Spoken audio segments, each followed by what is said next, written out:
पद्म पुराण में वर्णित माघ मास महात्म्य के अंतर्गत विद्याधर की कथा। एक समय की बात है, ऋषियों ने सूत जी से पूछा, हे लोमहर्षण सूत जी, आप हमें माघ का महात्म्य सुनाइए, जिसको सुनने से लोगों का महान संशय दूर हो जाए।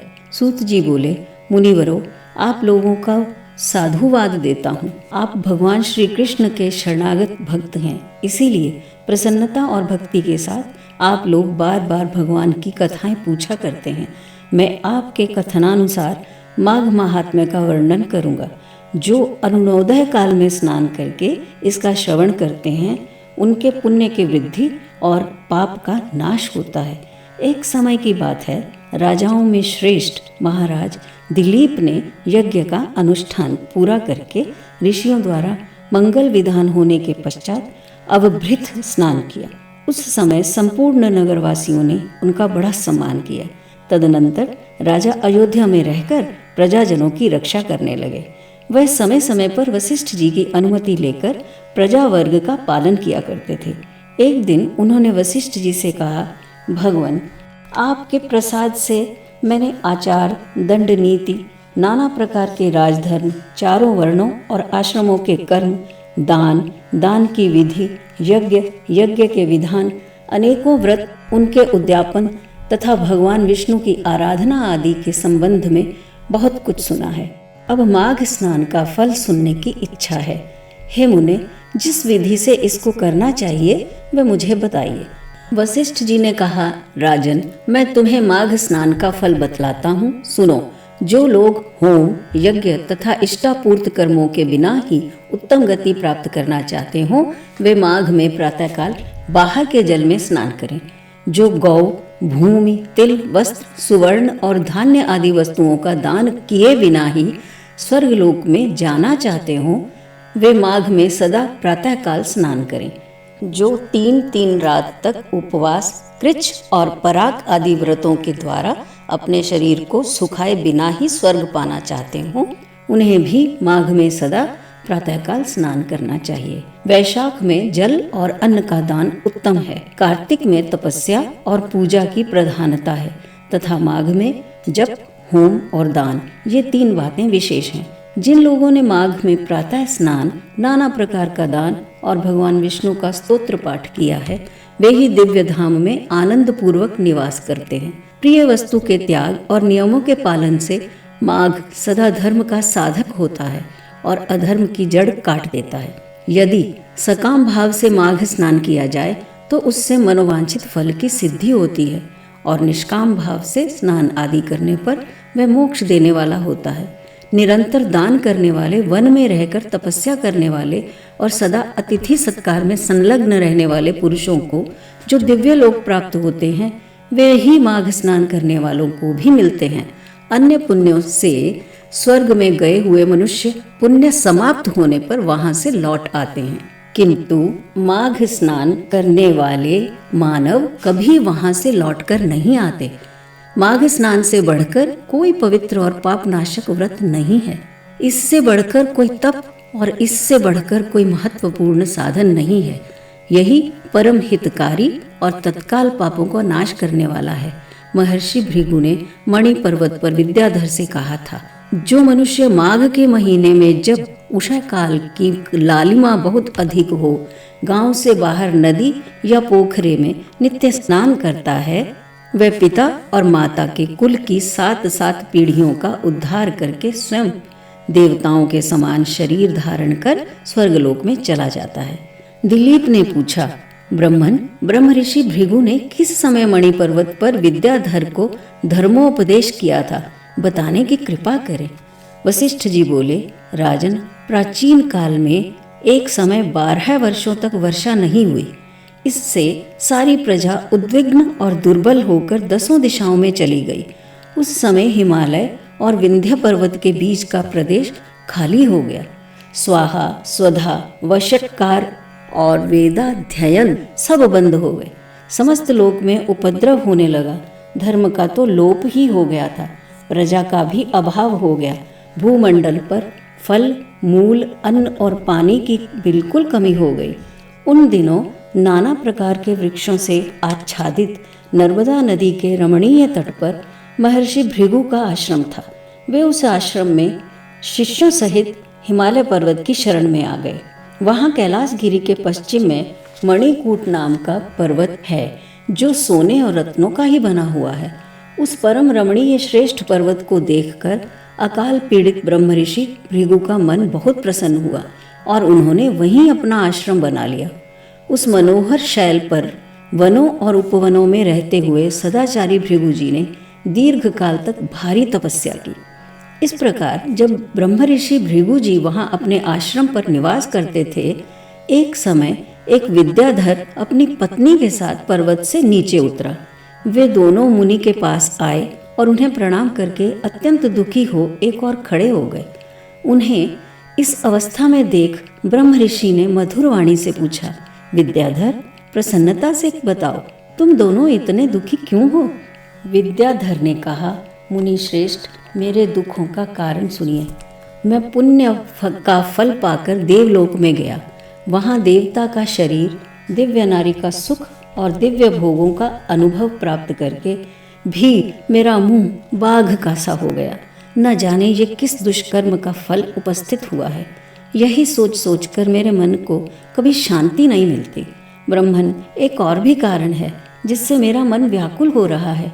ये मेरी कल्याणमयी पत्नी बड़ी मधुर भाषिणी तथा सुंदरी है। स्वर्ग लोक में शील, उदारता, गुण समूह, रूप और यौवन की संपत्ति द्वारा इसकी समानता करने वाली एक भी स्त्री नहीं है।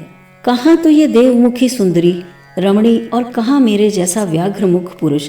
ब्रह्मन, मैं इसी बात की चिंता करके मन ही मन सदा जलता रहता हूँ। भृगु जी ने कहा, विद्याधर श्रेष्ठ, पूर्व जन्म में तुम्हारे द्वारा जो अनुचित कर्म हुआ है वह सुनो। निषिद्ध कर्म कितना ही छोटा क्यों ना हो, परिणाम में वह भयंकर हो जाता है। तुमने पूर्व जन्म में माघ के महीने में एकादशी को उपवास करके द्वादशी के दिन शरीर में तेल लगा लिया था। इसी से तुम्हारा मुंह व्याघ्र के समान हो गया। पुण्यमयी एकादशी का व्रत करके द्वादशी को तेल का सेवन करने से पूर्व काल में इलानंदन पुरूरवा को भी कुरूप शरीर की प्राप्ति हुई थी। वे अपने शरीर को कुरूप देख उसके दुख से बहुत दुखी हुए और गिरिराज हिमालय पर जाकर गंगा जी के किनारे स्नान आदि से पवित्र हो प्रसन्नता पूर्वक कुशासन पर बैठे। राजा ने अपनी संपूर्ण इंद्रियों को वश में करके हृदय में भगवान का ध्यान करना आरंभ किया। उन्होंने ध्यान में देखा, भगवान का श्री विग्रह नूतन नील मेघ के समान श्याम है। उनके नेत्र कमल दल के समान विशाल हैं। वे अपने हाथों में शंख, चक्र, गदा और पद्म धारण किए हैं। उनका श्रीअंग पीतांबर से ढका है। वक्षस्थल में कौस्तुभ मणि अपना प्रकाश फैला रही है तथा वे गले में वनमाला धारण किए हुए हैं। इस प्रकार श्री हरि का चिंतन करते राजा ने प्राणवायु के मार्ग को भीतर ही रोक लिया और नासिका के अग्रभाग पर दृष्टि जमाए कुंडलिनी के मुख को ऊपर उठाकर स्वयं सुषुम्ना नाड़ी में स्थित हो गए। इस तरह 1 मास तक निराहार रहकर उन्होंने दुष्कर तपस्या की। इस थोड़े दिनों की तपस्या से ही भगवान संतुष्ट हो गए। उन्होंने राजा के 7 जन्मों की आराधना का स्मरण करके उन्हें स्वयं प्रकट हो प्रत्यक्ष दर्शन दिया। उस दिन माघ शुक्ल पक्ष की द्वादशी तिथि थी। सूर्य मकर राशि पर स्थित थे। भगवान वासुदेव ने बड़ी प्रसन्नता के साथ चक्रवर्ती नरेश पुरूरवा पर शंख का जल छोड़ा और उन्हें अत्यंत सुंदर एवं कमनीय रूप प्रदान किया। वह रूप इतना मनोहर था जिससे देवलोक की नायिका उर्वशी भी आकृष्ट हो गई और उसने पुरूरवा को पति रूप में प्राप्त करने की अभिलाषा की। इस प्रकार राजा पुरूरवा भगवान से वरदान पाकर कृतकृत्य हो अपने नगर में लौट आए। विद्याधर, कर्म की गति ऐसी ही है, इसे जानकर तुम खिन्न क्यों होते हो? यदि तुम अपने मुख की कुरूपता दूर करना चाहते हो तो मेरे कहने से शीघ्र ही मणिकूट नदी के जल में माघ स्नान करो। वह प्राचीन पापों का नाश करने वाला है। तुम्हारे भाग्य से माघ बिल्कुल निकट है। आज से 5 दिन के बाद ही माघ मास आरंभ हो जाएगा। तुम पौष के शुक्ल पक्ष की एकादशी से ही नीचे वेदी पर सोया करो और 1 महीने तक निराहार रहकर तीनों समय स्नान करो। भोगों को त्याग कर जितेंद्रिय भाव से तीनों काल भगवान विष्णु की पूजा करते रहो। विद्याधर श्रेष्ठ, जिस दिन माघ शुक्ला एकादशी आएगी उस दिन तक तुम्हारे सारे पाप जलकर भस्म हो जाएंगे। फिर द्वादशी के पवित्र दिन को मैं मंत्रपूत कल्याणमय जल से अभिषेक करके तुम्हारा मुख कामदेव के समान सुंदर कर दूंगा। फिर देवमुख होकर इस सुंदरी के साथ तुम सुखपूर्वक क्रीड़ा करते रहना। विद्याधर, माघ के स्नान से विपत्ति का नाश होता है और माघ के स्नान से पाप नष्ट हो जाते हैं। माघ स्नान सब व्रतों से बढ़कर है तथा ये सब प्रकार के दानों का फल प्रदान करने वाला है। पुष्कर, कुरुक्षेत्र, ब्रह्मावर्त, पृथुदक, अविमुक्त क्षेत्र, काशी, प्रयाग तथा गंगा सागर संगम में 10 वर्षों तक शौच, संतोष आदि नियमों का पालन करने से जो फल प्राप्त होता है वह माघ के महीने में प्रातः स्नान करने से ही मिल जाता है। जिनके मन में दीर्घ काल तक स्वर्ग लोक के भोग भोगने की अभिलाषा हो, उन्हें सूर्य के मकर राशि पर रहते समय जहाँ कहीं भी जल मिले प्रातःकाल स्नान करना चाहिए। आयु, आरोग्य, रूप, सौभाग्य एवं उत्तम गुणों की जिनकी रुचि हो, उन्हें सूर्य के मकर राशि पर रहने तक प्रातःकाल अवश्य स्नान करना चाहिए। जो नरक से डरते हैं और दरिद्रता के महासागर से जिन्हें त्रास होता है, उन्हें सर्वथा प्रयत्न पूर्वक माघ मास में प्रातःकाल स्नान करना चाहिए। देवश्रेष्ठ, दरिद्रता, पाप और दुर्भाग्य रूपी कीचड़ को धोने के लिए माघ स्नान के सिवा दूसरा कोई उपाय नहीं है।